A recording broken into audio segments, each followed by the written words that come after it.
C'était la 3e année du règne de Joachim, roi de Juda. Le soleil déclinait derrière les remparts de Jérusalem lorsqu'une ombre d'un rouge sombre à l'horizon annonça l'arrivée de l'empire EJC, le plus redouté de son temps, venu pour s'emparer du pouvoir. Les portes furent forcées, les princes de Juda furent enchaînés et traînés en terres étrangères. Parmi eux, un jeune homme dont le destin allait modifier le cours de l'histoire, Daniel. Des cours de Babylone à la fin des temps, des empires du passé aux prophéties de l'avenir, ce récit n'est pas seulement une chronique de rois et de batailles, ni uniquement l'histoire d'un prophète à la cour d'un empire. Il s'agit d'un avertissement. Certains croient que Daniel a entrevu son époque, d'autres pensent qu'il a perçu la nôtre. Et si les paroles scellées depuis des siècles étaient sur le point d'être révélées, et que les sages devaient les comprendre? Au début de la 3e année du règne de Joachim, roi de Juda, les habitants de Jérusalem perçurent le grondement des tambours, avant même de distinguer la fumée. Les sentinelles postées sur les murs lancèrent des cris d'alerte, mais tous savaient ce qui se tramait. Babylone était arrivée. L'armée du roi Nabuchodonosor avançait tel un fleuve impétueux, irrésistible. Ville après ville succomba sous sa domination et à présent Jérusalem était la cible désignée. Les soldats enfoncèrent les portes et le chaos s'empara des rues. Les maisons furent pillées et, au cœur de la cité, là où se dressait le temple de Dieu, les envahisseurs ne montrèrent aucune clémence. Les vases sacrés, les trésors du temple, tout ce qui était vénérable fut saisi et emporté à Babylone, dans le temple des dieux païens. Mais ils ne se contentèrent pas de prendre des richesses. Babylone ne conquérait pas seulement par les armes, elle soumettait aussi les esprits. Le roi Nabuchodonosor ordonna que l'on prélève parmi les enfants d'Israël les plus sages, les plus forts et les plus versés dans toutes les sciences, afin de les conduire à son palais et de les éduquer dans la sagesse babylonienne. Il voulait qu'ils oublient leurs dieux, leurs coutumes, leur langue, et qu'ils servent son royaume. Des jeunes gens sans défaut furent sélectionnés, des princes et des nobles d'Israël arrachés à leurs terres, contraints de traverser le désert, laissant derrière eux leur foyer, leur famille et tout ce qu'ils connaissaient. Parmi eux, 4 noms allaient se distinguer: Daniel, Anania, Misaël et Azaria. Ils ignoraient encore ce qui les attendait à Babylone, les épreuves qu'ils devraient affronter. Mais dans leur cœur, une certitude demeurait. Même en terre étrangère, ils resteraient fidèles à leur Dieu. Le voyage fut long. La poussière du désert recouvrit leur visage, lorsqu'enfin, ils aperçurent les portes de Babylone. Ce qu'ils découvrirent dépassait tout ce qu'ils avaient imaginé. Des tours d'or, des temples colossaux, des jardins suspendus, le tout irradiant une splendeur presque divine. La ville n'était pas seulement la capitale d'un empire, elle était le symbole d'un pouvoir absolu. Et maintenant, ces jeunes gens de Juda devaient apprendre ses coutumes, sa langue, sa sagesse. Mais Babylone ne voulait pas seulement les instruire, elle voulait les transformer. L'un des premiers changements concerna leur identité. Ils ne s'appelleraient plus Daniel, Anania, Misaël et Azaria. Leurs noms hébreux étaient un rappel d'un Dieu vaincu. Désormais, ils porteraient des noms babyloniens en l'honneur de leur Dieu. Ainsi, Daniel fut renommé Belthazar. Anania reçut le nom de Shadrach, Misaël fut appelé Méshach et Azaria devint Abed-Nego. C'était une tentative d'effacer leur foi, de leur faire oublier qui ils étaient. Mais Babylone ne s'arrêta pas là. Le changement de nom leur apporta également un nouveau mode de vie à la table du roi. Le palais regorgeait de mets délicats, de vins servis dans des coupes en or et de plats dignes d'un monarque. Cependant, Daniel était préoccupé. L'arôme des mets était séduisant, la viande parfaitement cuite, les épices d'une saveur inédite. Pourtant, une voix intérieure le mettait en garde. Ne cède pas, les plats du roi sont consacrés à ses divinités. Accepter cette nourriture signifie bien plus qu'un simple repas. Cela implique une soumission à la culture babylonienne, à son pouvoir. Regarde autour de toi, Daniel. Tu te crois seul, mais ton pays a été dévasté, ton peuple dispersé, mais mon Dieu règne toujours. Daniel observa ses compagnons, sentant qu'ils partageaient ses appréhensions. Il s'approcha du chef des eunuques et formula une requête. « Je vous en prie, accordez-nous de consommer uniquement des légumes et de boire de l'eau pendant 10 jours. Ensuite, comparez notre apparence avec celle des autres jeunes gens qui se nourrissent de la table royale. » Le chef des eunuques craignait de voir le roi constater leur faiblesse, mais il consentit à la demande. 10 jours plus tard, lorsque Daniel et ses amis furent présentés aux officiers, leurs visages étaient plus rayonnants que ceux des autres, leurs esprits plus clairs, leur vigueur intacte. Ils n'avaient pas eu besoin des mets délicats de Babylone. Le Dieu d'Israël les avait soutenus. Les années passèrent, et Daniel et ses compagnons grandirent en savoir et en sagesse. Ils se distinguèrent à la cour de Babylone, se révélant 10 fois plus perspicaces que les magiciens et les astrologues du roi. Un jour, Nabuchodonosor, l'homme le plus puissant du monde, fut troublé par un rêve qui ébranla profondément la splendeur de son empire. La magnificence de Babylone ne lui apportait ni paix ni repos. Il pressentait que son rêve recelait une signification profonde, quelque chose de vaste qui nécessitait d'être décrypté, mais personne ne parvenait à l'éclairer. Amenez mes sages, mes astrologues, mes devins, je veux qu'ils me révèlent la signification de ce rêve. Les mages de Babylone comparurent devant le trône, s'attendant à ce que le roi leur relate son rêve. Mais Nabuchodonosor avait d'autres intentions. Je ne veux pas seulement que vous m'en donniez l'interprétation, je veux également que vous me disiez quel était mon rêve. Si vous êtes réellement sage, vous devriez être capable de le révéler. Les astrologues échangèrent des regards perplexes, car jamais une telle requête n'avait été formulée. L'un des mages de Babylone prit alors la parole. « Ô roi, que votre règne dure éternellement. Veuillez nous faire part de votre rêve, et nous vous en donnerons l'interprétation.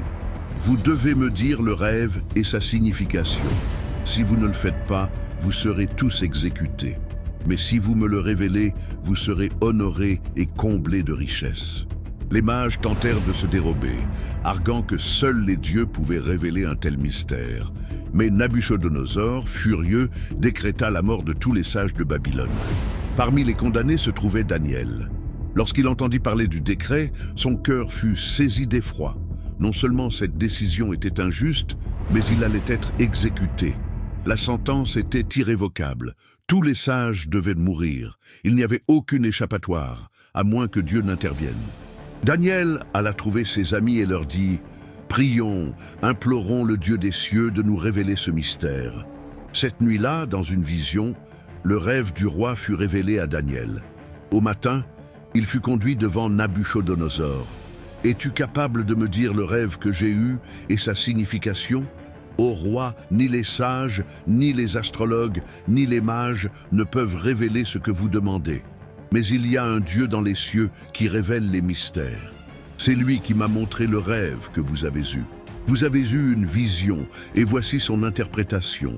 Vous avez vu une grande statue, majestueuse et imposante. Sa tête était en or pur, sa poitrine et ses bras en argent, son ventre et ses cuisses en bronze, ses jambes en fer, et ses pieds étaient un mélange de fer et d'argile cuite. Soudain, sans intervention humaine, une pierre se détacha d'une montagne. Elle frappa les pieds de la statue et l'ensemble de la structure s'effondra. L'or, l'argent, le bronze, le fer et l'argile furent réduits en poussière.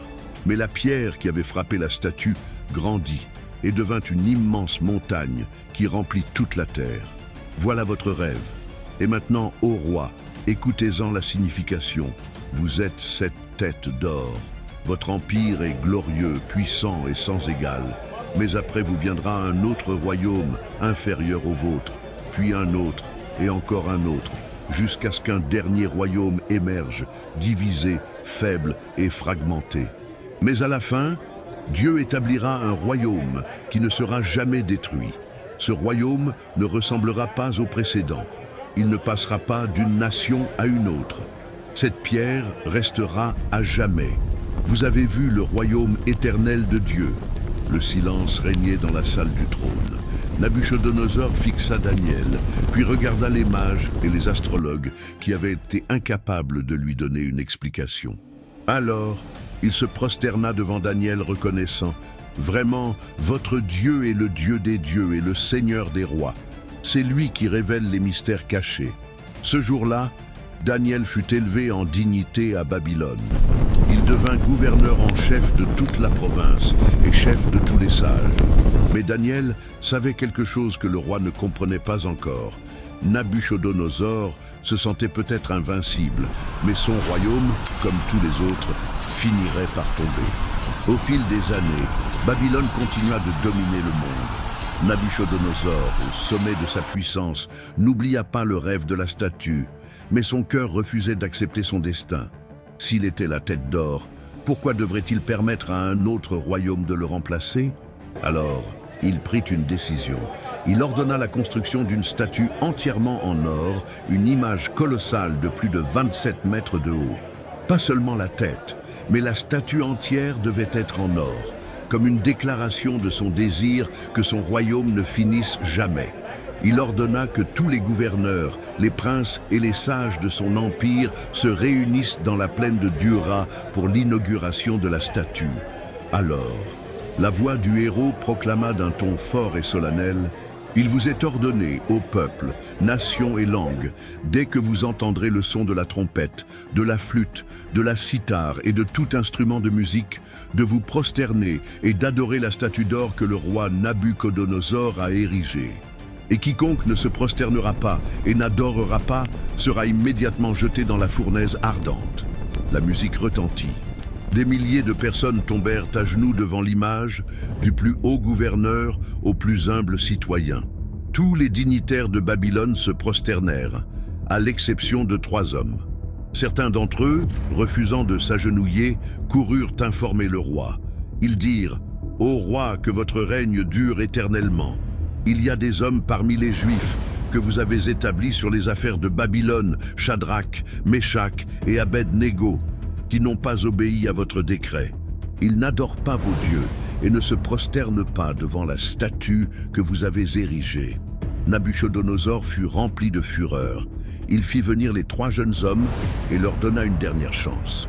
D'un ton menaçant, il leur demanda si c'était vrai. Shadrach, le roi Nabuchodonosor, lança un ultimatum à Shadrach, Meshach et Abed-Négo. « Si vous refusez de vénérer ma statue lors de la prochaine sonnerie de trompette, vous serez immédiatement jetés dans la fournaise ardente.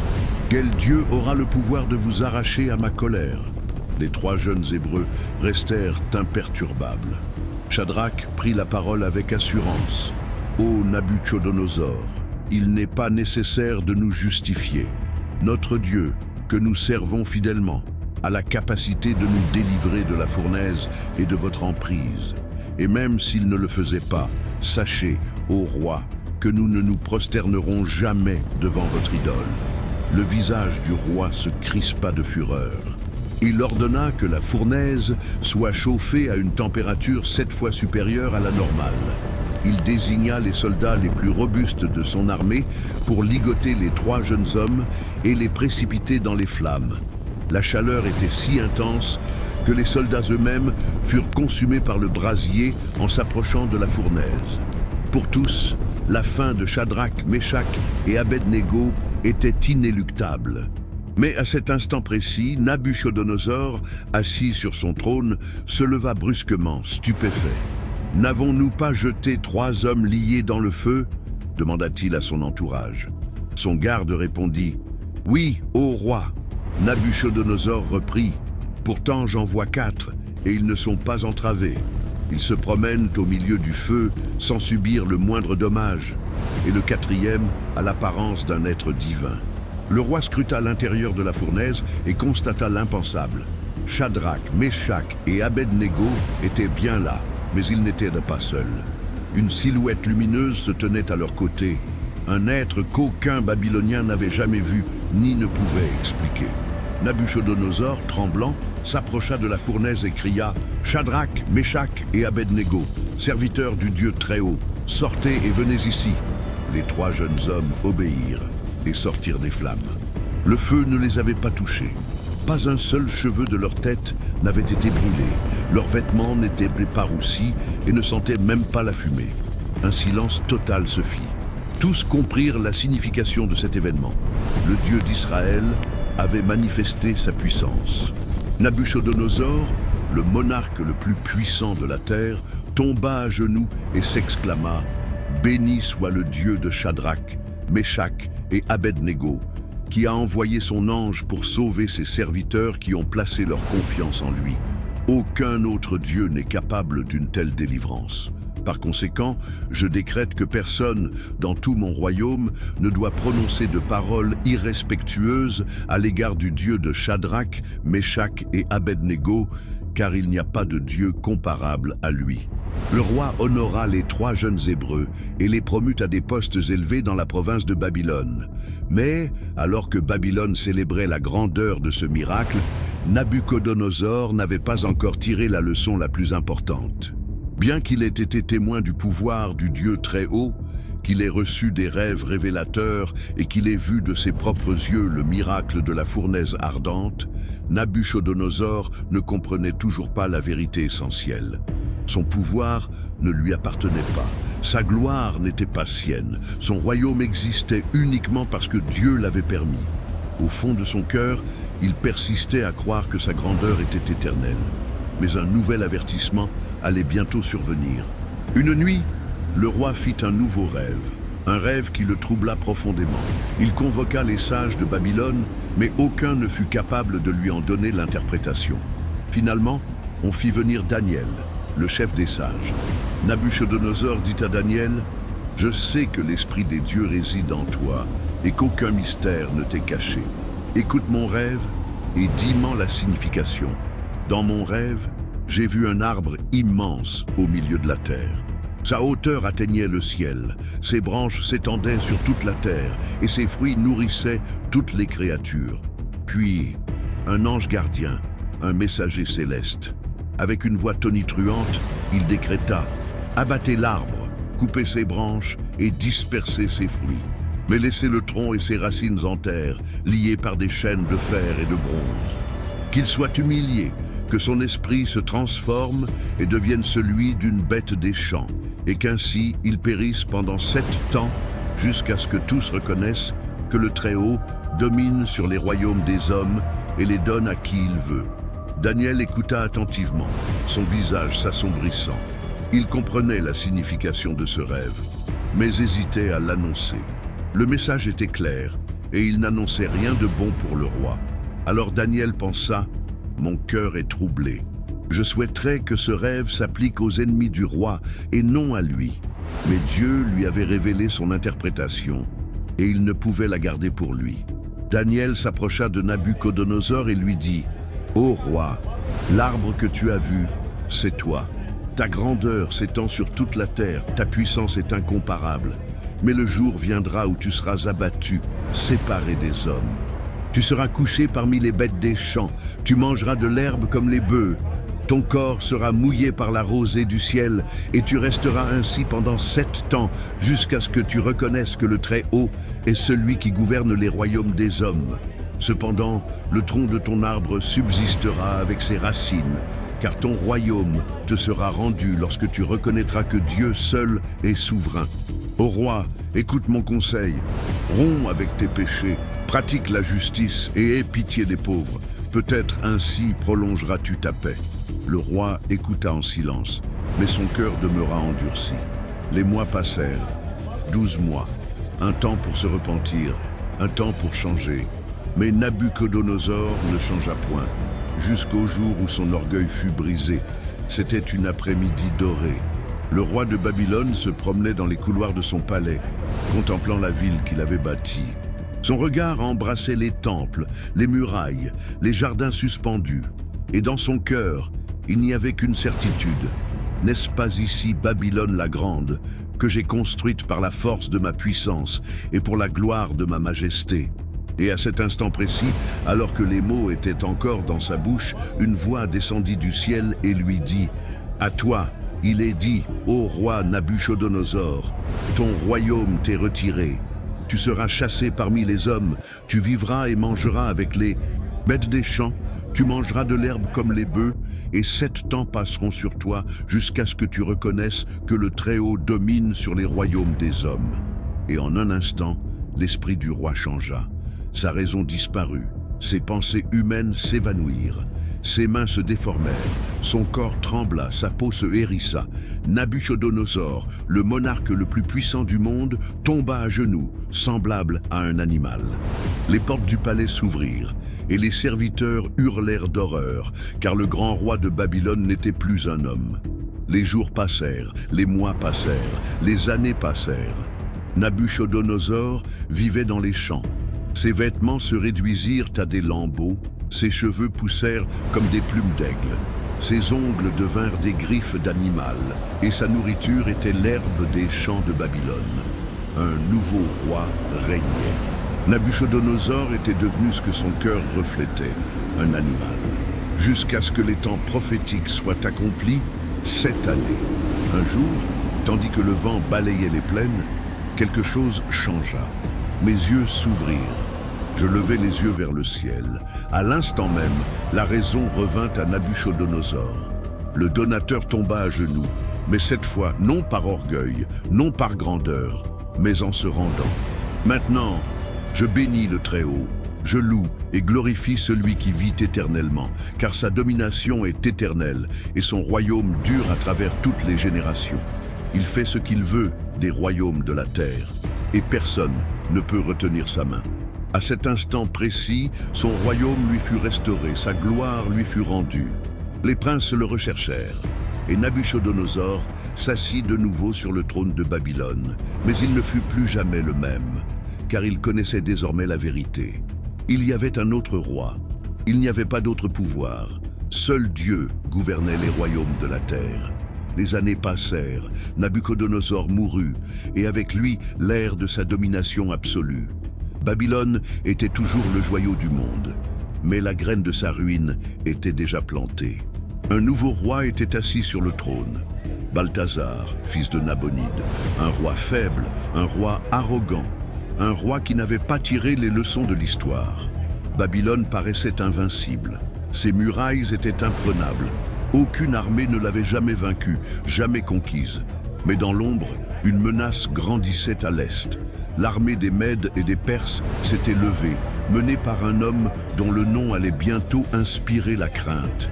Cyrus, le conquérant. Les troupes perses approchaient, mais Balthazar n'avait pas peur. Pendant que ses ennemis planifiaient sa chute, il faisait la fête. C'était une nuit de célébration à Babylone. Les portes de la ville étaient fermées, les murs protégés. Le roi Balthazar se sentait en sécurité et organisa un grand banquet pour 1000 de ses princes. Musique, vin, femmes. Mais l'orgueil du roi le poussa trop loin. Alors Balthazar ordonna « Apportez les coupes d'or et d'argent que mon père a prises au temple des Hébreux. Buvons-y en l'honneur de nos dieux. » Les serviteurs apportèrent les vases sacrés que Nabuchodonosor avait pris au temple de Jérusalem. Et avec eux dans leurs mains, le roi et ses princes portèrent des toasts en l'honneur de leurs dieux d'or, d'argent, de bronze et de pierre. Mais au milieu de la fête, quelque chose changea. Les instruments s'arrêtèrent. Les rires cessèrent et les danseurs restèrent figés, car sur le mur du palais, quelque chose d'impossible se produisait.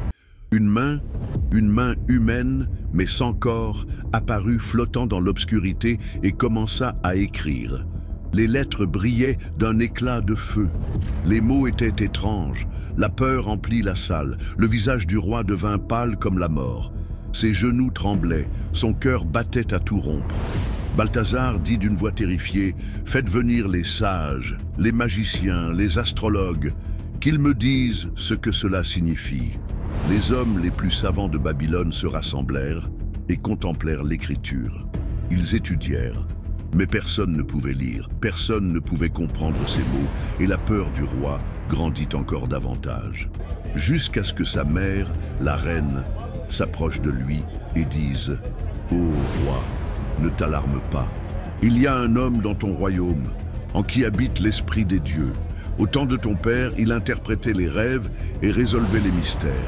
Son nom est Daniel. » Alors Daniel fut amené devant le roi.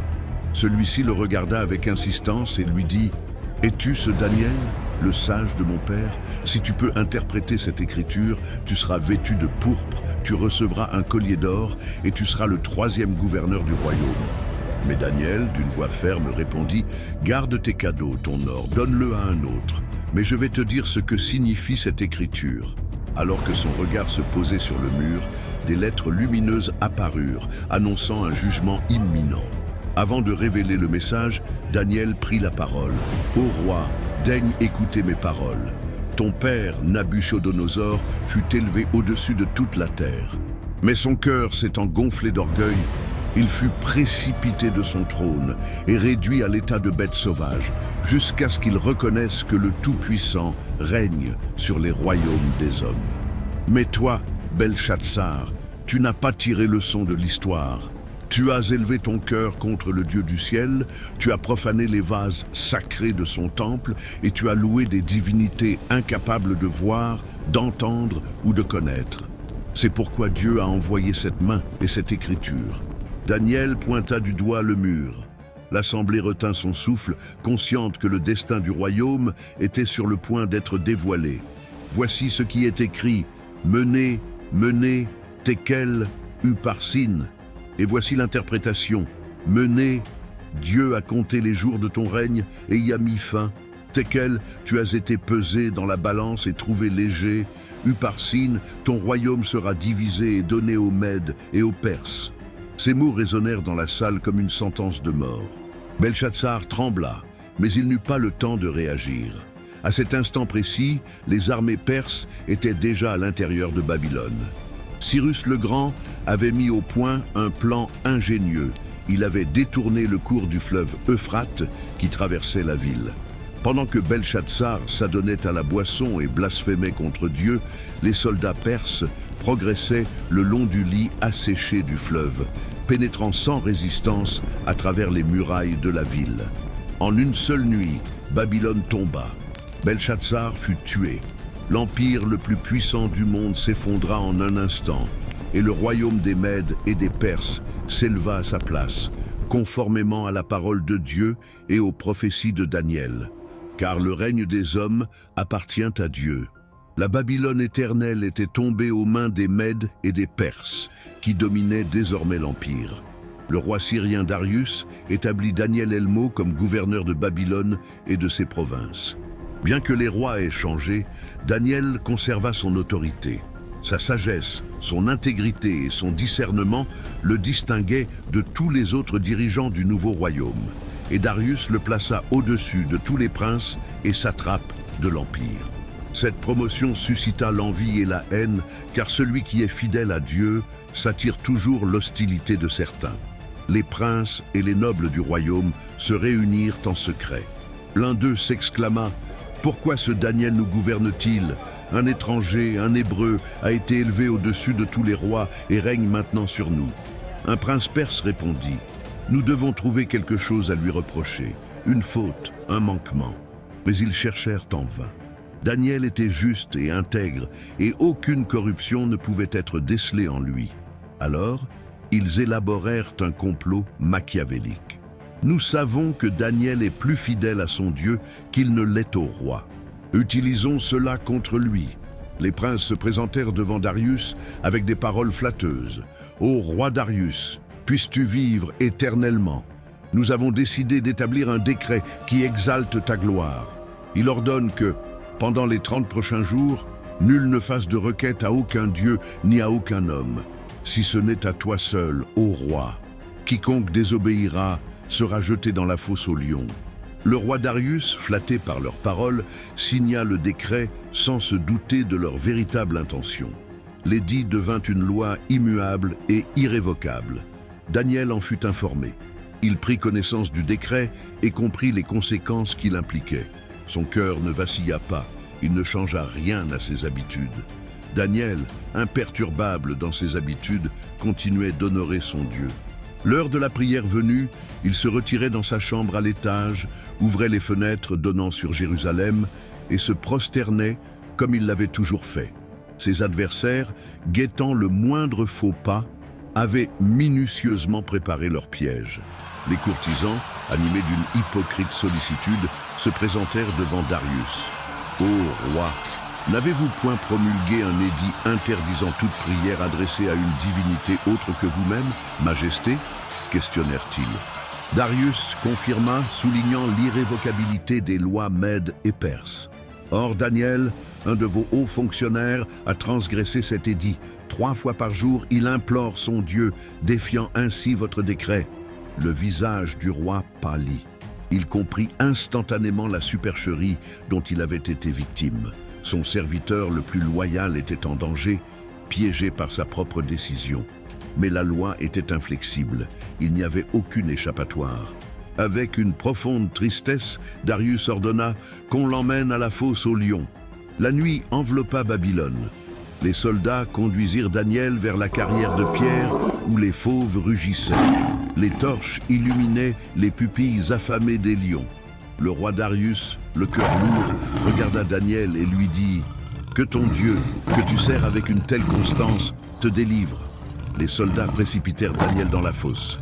Son corps chuta dans l'abîme et les rugissements des lions emplirent l'air. Une lourde pierre fut roulée devant l'entrée de la fosse et le roi scella l'ouverture avec son anneau royal. Cette nuit-là, Darius ne trouva pas le sommeil.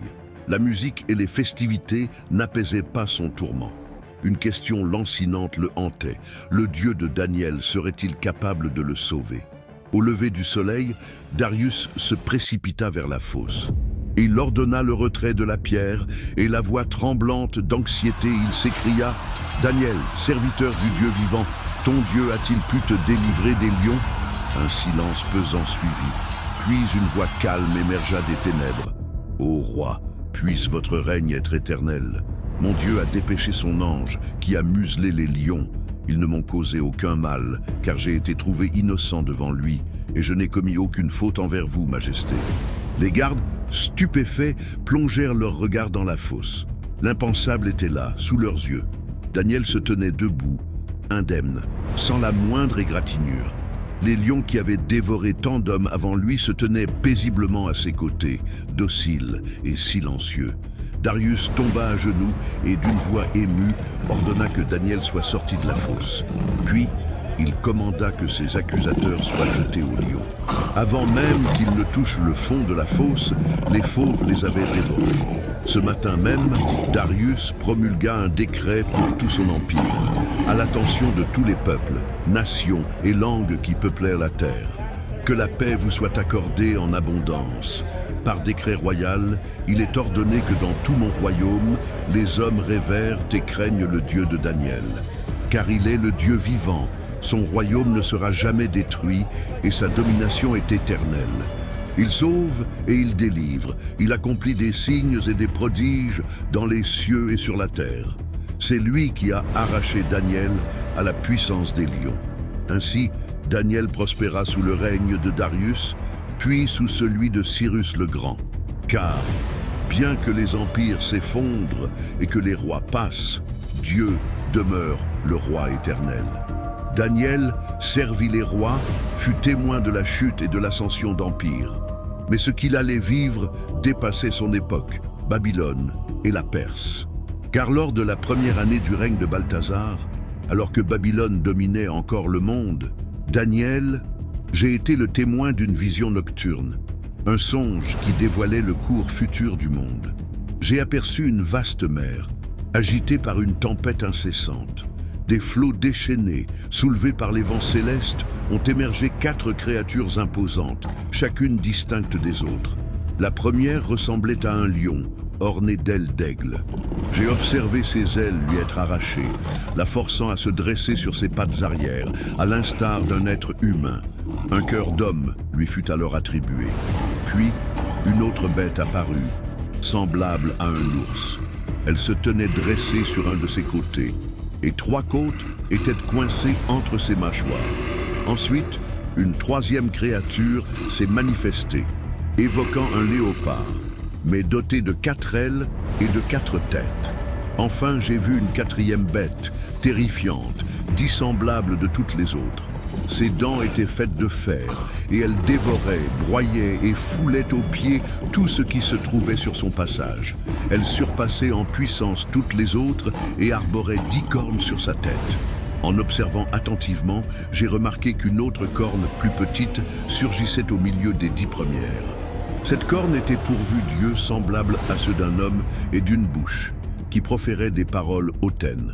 Daniel fut saisi d'effroi à la vue de ces créatures et se demandait ce qu'elles pouvaient signifier, ainsi que la signification de cette corne arrogante qui défiait les cieux.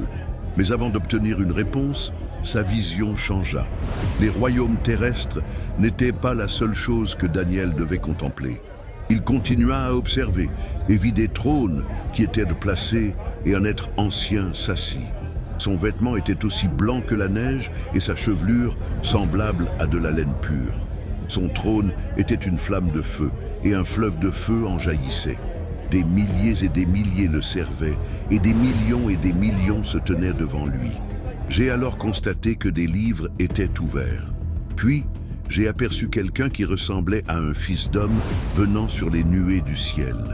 Il s'approcha de l'Ancien des Jours et reçut la domination, la gloire et la royauté. Son empire est éternel et ne sera jamais détruit.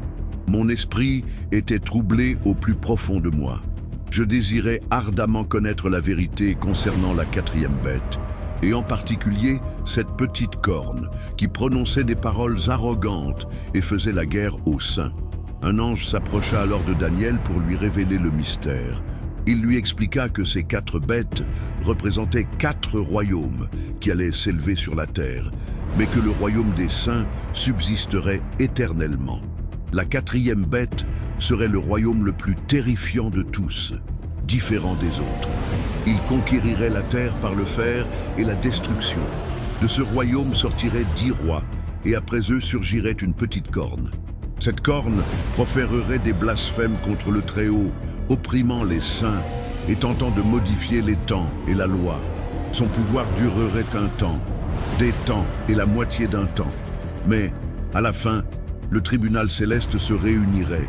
Sa domination lui serait ôtée, et le royaume serait donné au peuple du Très-Haut.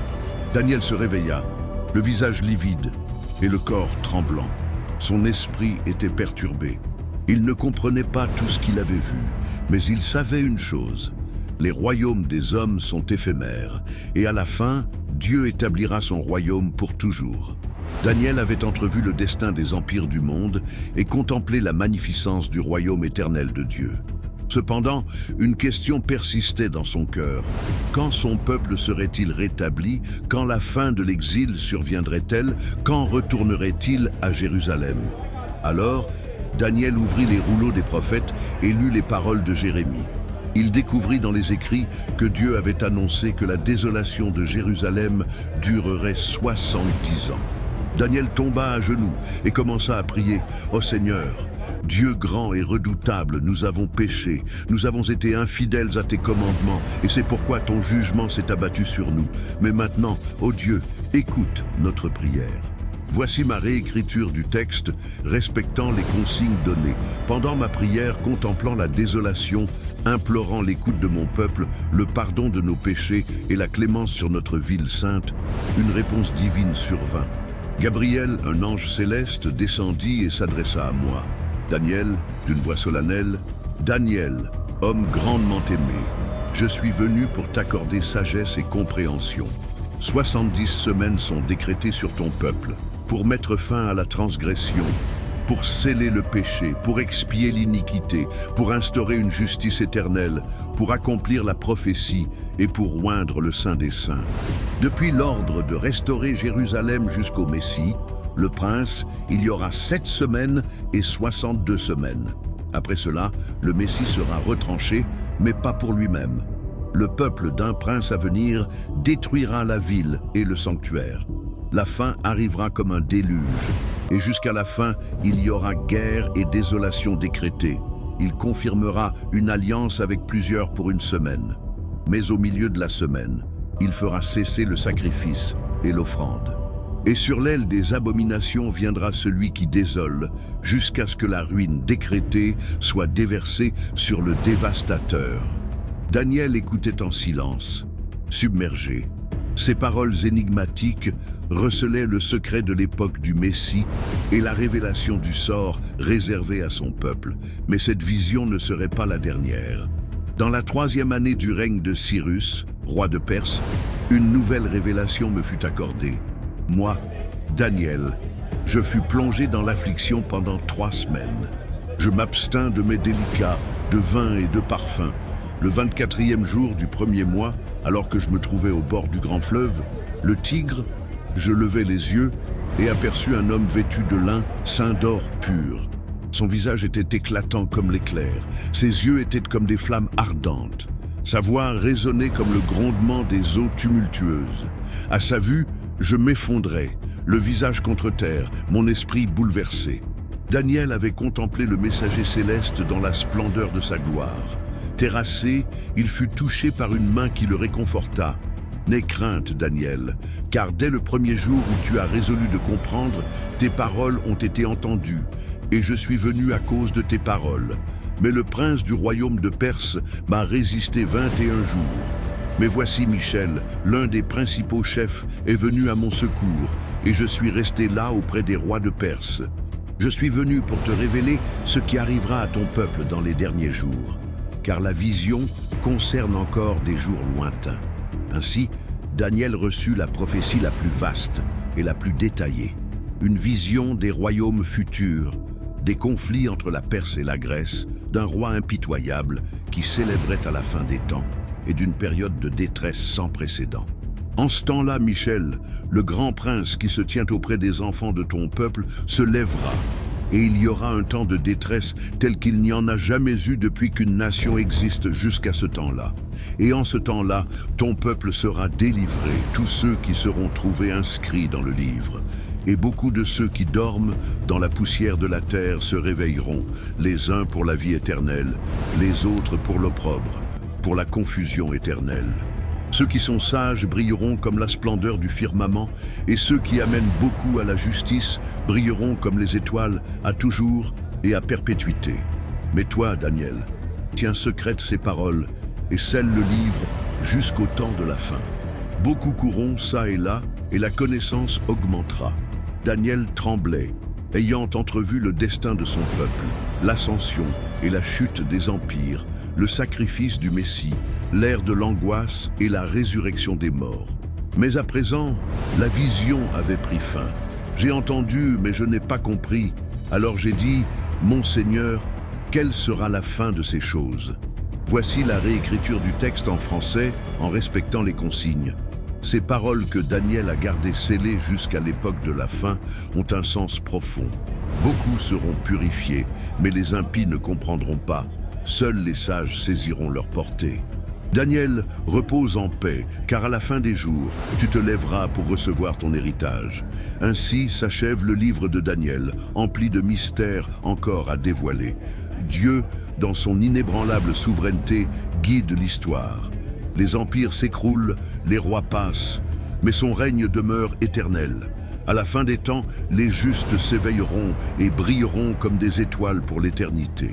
Si vous avez suivi ce cheminement jusqu'ici, je vous exprime ma sincère gratitude de vous être joints à nous dans cette exploration du livre de Daniel. Ce projet a nécessité des mois d'efforts soutenus, de dévouement et d'investissement de la part de notre équipe. Ce fut un défi de taille, mais aussi une aventure incroyablement enrichissante.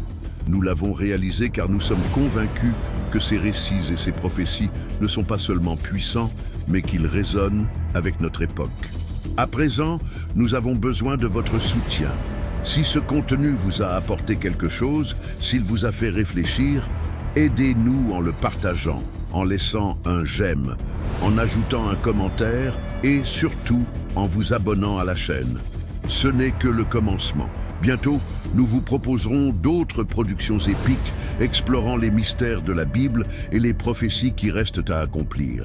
Avant de partir, 2 vidéos sélectionnées spécialement pour vous s'affichent à l'écran. L'une est notre film sur le livre d'Enoch et les Néphilim, où nous plongeons dans les secrets des anges déchus et leur impact sur l'humanité. L'autre est un film sur l'Apocalypse, où nous décryptons les prophéties de la fin des temps et ce qu'elles pourraient signifier pour nous aujourd'hui. Nous vous les recommandons vivement, et je suis persuadé qu'elles vous surprendront. Restez à l'écoute et continuez à explorer avec nous les énigmes cachées dans les Écritures. À bientôt dans une prochaine vidéo. Que Dieu vous bénisse. Amen.